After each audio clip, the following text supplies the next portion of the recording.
বাচ্চার শরীরে রক্তশূন্যতা আর তাই বাচ্চাকে আয়রন সিরাপ দিচ্ছেন।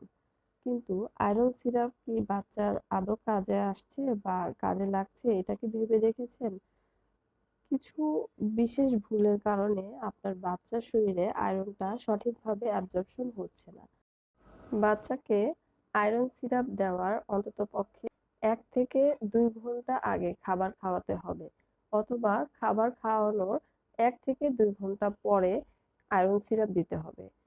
কখনোই ভরা পেটে আয়রন সিরাপ দেওয়া ঠিক নয়। এতে করে আয়রনের অ্যাবজর্পশনে বাধাপ্রাপ্ত হয় বা আয়রন সঠিকভাবে শরীরে শোষিত হয় না। এছাড়াও আরো একটি বড় ভুল হচ্ছে, আয়রন সিরাপ যখন খাবে তখন বাচ্চাকে দুধ বা দুধ জাতীয় খাবার অথবা ক্যালসিয়াম সমৃদ্ধ খাবার সাথে সাথে দেওয়া যাবে না। এতে করেও কিন্তু আয়রন অ্যাবজর্পশন বা শোষণে বাধাপ্রাপ্ত হয়। যদি আয়রন সিরাপ খাওয়ান বা আয়রন সিরাপ জাতীয় কোনো সাপ্লিমেন্ট বাচ্চাকে দিয়ে থাকেন অথবা আয়রন সমৃদ্ধ কোনো সাপ্লিমেন্ট যদি বাচ্চাকে দেন, তাহলে আয়রন এবং ক্যালসিয়াম একসাথে কখনোই দেওয়া ঠিক হবে না।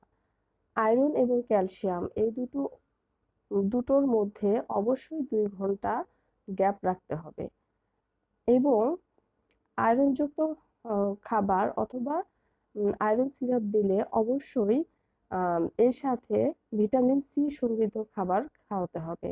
যেমন ভিটামিন সি সমৃদ্ধ খাবারগুলো হচ্ছে লেবু, মাল্টা, কমলা এই সমস্ত টক জাতীয় খাবারগুলো বাচ্চাকে একটু বেশি পরিমাণে দিতে হবে।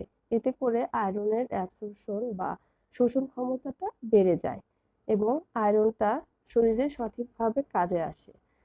তাহলে অবশ্যই যখন আমরা বাচ্চাকে আয়রন সমৃদ্ধ খাবার দিব অথবা আয়রন সিরাপ দিব অথবা সাপ্লিমেন্ট দিব, সেই ক্ষেত্রে আমাদের অবশ্যই মনে রাখতে হবে এই বিষয়গুলো যে আমরা বাচ্চাকে অবশ্যই ভরা পেটে দিব না এবং আয়রনযুক্ত খাবারের সাথে আমরা তাকে হচ্ছে লেবু বা টক জাতীয় ফল অর্থাৎ যেগুলোতে ভিটামিন সি রয়েছে এই জাতীয় খাবার তাকে একটু বেশি পরিমাণে দিব এবং ক্যালসিয়ামের সাথে আমরা আয়রন দিব না।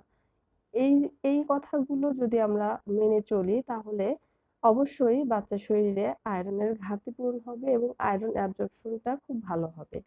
তো বিষয়ক তথ্যগুলো পেতে আমার পেজে চ্যানেলটি সাবস্ক্রাইব করবেন এবং আপনাদের যদি কোনো প্রশ্ন থেকে থাকে কমেন্ট বক্সে অবশ্যই জানাবেন। আপনাদের প্রশ্নের উত্তর দেওয়ার চেষ্টা করে এবং পাশাপাশি ভিডিওটি ভালো লাগলে অবশ্যই শেয়ার করবেন।